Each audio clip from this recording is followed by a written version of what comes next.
President Ferdinand R. Marcos Jr. Ating mga scholars, presidential scholars, at sinabi nga po natin yung inyong aspiration for them.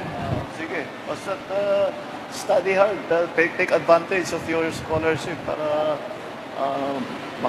makatapos kayo ng mabuti, matulungan nyo yung family ninyo, matulungan ninyo, magkakaroon din kayong pamilya, you can help them, yan lang, this is the only wealth, education is the only, yan lang ang kayamanan na hindi pwedeng nakawin sa isang tao. Kahit anong gawin, kahit anong mangyari, hindi mawawala sa ulo ninyo yung mga natutunan ninyo.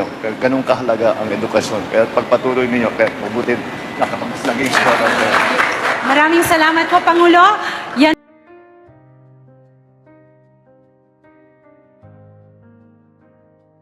Quiet in the morning, paper on the desk, pen in hand.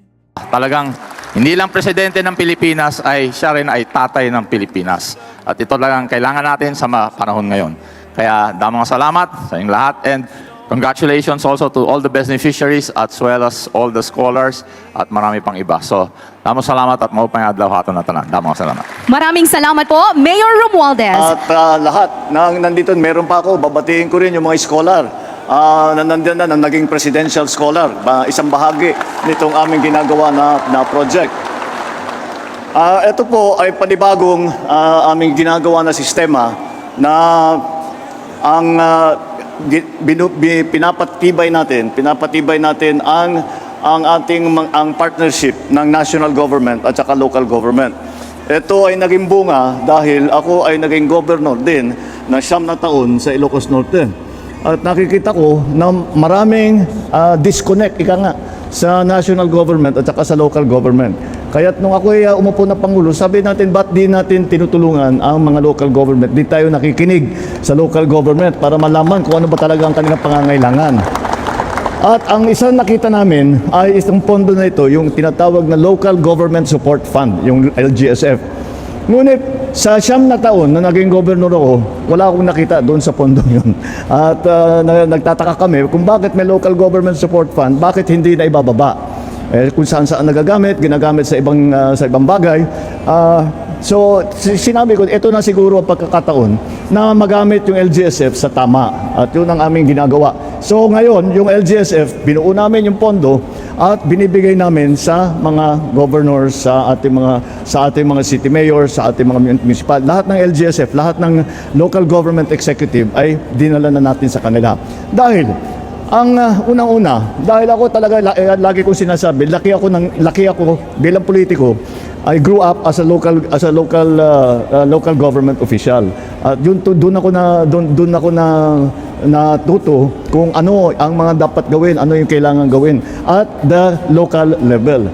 At yan ay ang mga natutunan ko, sinasabi ko nga na kailangan tulungan natin ang mga local government dahil ang katotohanan, ang national government, kahit gaano kaganda ang programa, kahit gaano karami yung pondo na hawak ng national government, pag hindi nakikipagtulungan ang national at saka ang local, walang mararamdaman ang taong bayan. Hindi kahit na magandang programa, kung hindi kami tulungan ng local government, ng mga governor, ng mga mayor, hanggat mga barangay official, ay napakatagal. Mabagal kasi national government lang ang gumagawa. Kaya sabi ko, isama natin sila sa ating mga ginagawa para yung tinatawag namin na whole of government approach ay maging talagang katotohanan na ang buong pamahalaan, both national and local, ay nandyan na tumutulong at para ibaba ang serbisyo sa taong bayan.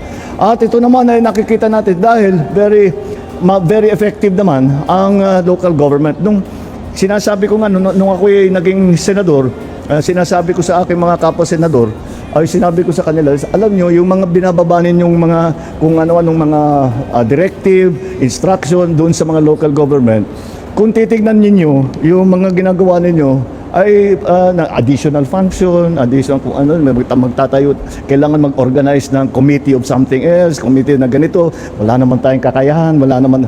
At ang pinakamahirap sa lahat, walang kasamang pondo, walang kasamang item. So, sinasabi namin, bakit, wag nyo nang gawin yan Dahil magandang basahin sa papel yan, magandang i-display, magandang italumpati yan, pero sa practical, pagdating sa baba niyan, wala na mamamatayan dahil hindi namin kaya.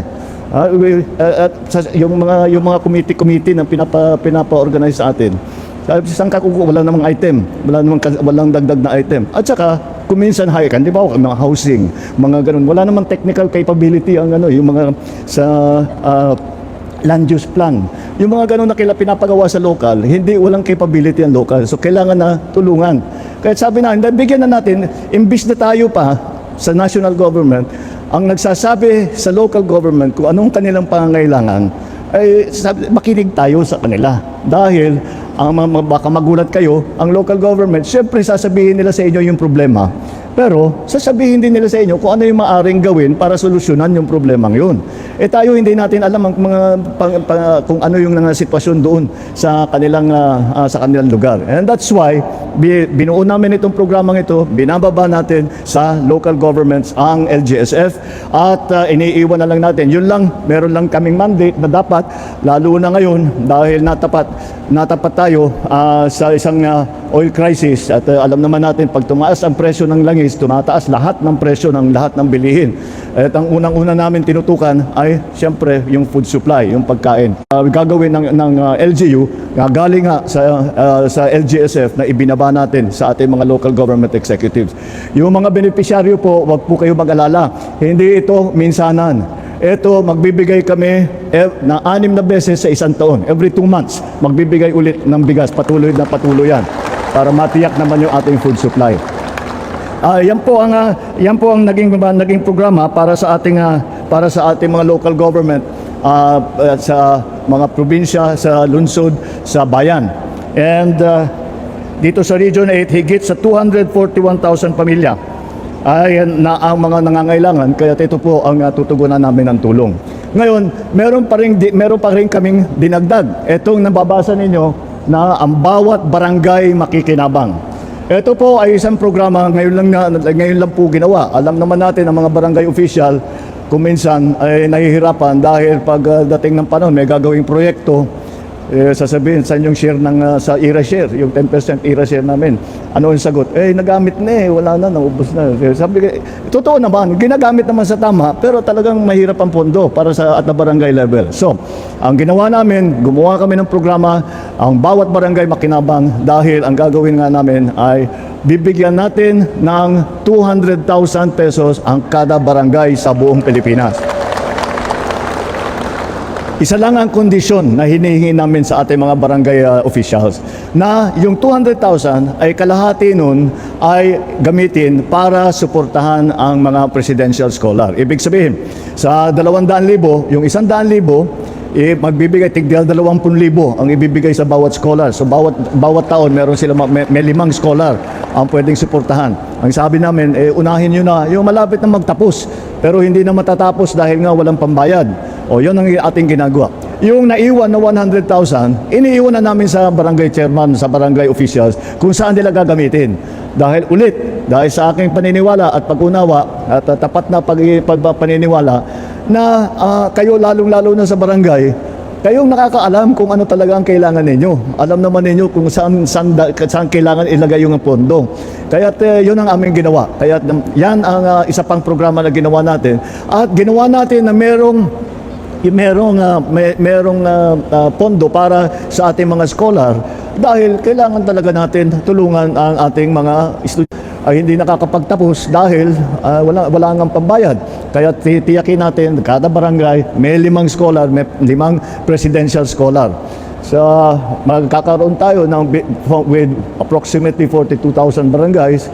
Sabihin na lang natin, we will have at least 200,000+ presidential scholars, 200,000+ na estudyante na matutulungan.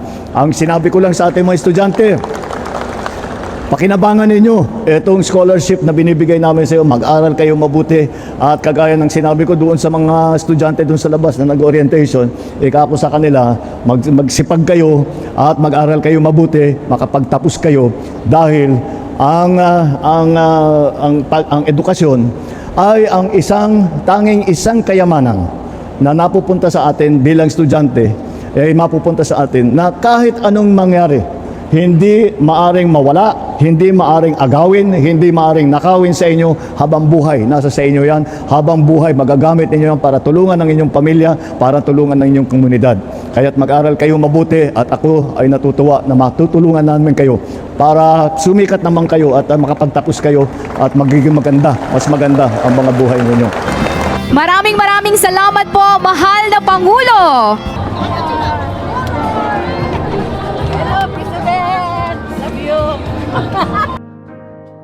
Quiet in the morning, paper on the desk, pen in hand, carrying the stories. Ang mga bagong bayani ng bansang Pilipinas, ang ating mga magsasaka at ang ating mga manggagawa. Kayo ang nagbubuhay sa aming lahat. Kung hindi sa inyo, kung hindi sa sipag ninyo, kung hindi sa sakripisyo na dinadaanan ninyo, ay mahihirapan po ang buong Pilipinas. Ito ay isang halimbawa ng malawakang proyekto sa buong Pilipinas. Itong Hibulangan ang coverage nito ay mahigit 2,000 hektarya ng sakahan ang matutubigan nitong ating project na ito. Mula sa isang ani, bawat taon magkakaroon na ng 2 at may mga ibang lugar kapag talagang maayos ang ating yung pag-manage natin ng tubig, baka pag-3 pa yung ibang lugar. Itong season may parating na nandito na yung ibang lugar natutuyot na kailangan maging ito natapat nga sa season na baka magka-El Nino, baka hindi tayo makakita ng ulan. Kaya importante na meron tayong ganitong klaseng sistema na nakapag-ipon ng tubig. Alam po ninyo, alam naman natin na ang pinakamahalaga na bagay sa ating mga magsasaka, ang pinaka-importante sa agrikultura ay ang patubig. Lahat ng ibang input, siyempre importante lahat, yung kung magandang variety, maganda yung may fertilizer, meron tayong pesticide. Ngunit kahit kumpleto lahat yan, pag mahina ang daloy ng tubig, pag kulang ang irigasyon, wala po tayong magagawa. Kaya ito po ang inuuna namin, tinitiyak namin na ang patubig ay maganda. At bukod pa ron, lahat ng tulong na ibinibigay natin sa ating magsasaka ay nandyan, in place ika nga, para matulungan kayong lahat. Para naman ay matiyak na ang ating mga magsasaka, sa kabila ng inyong hirap, sa kabila ng inyong sakripisyo, ay meron naman kayong nakukuhang magandang hanap buhay.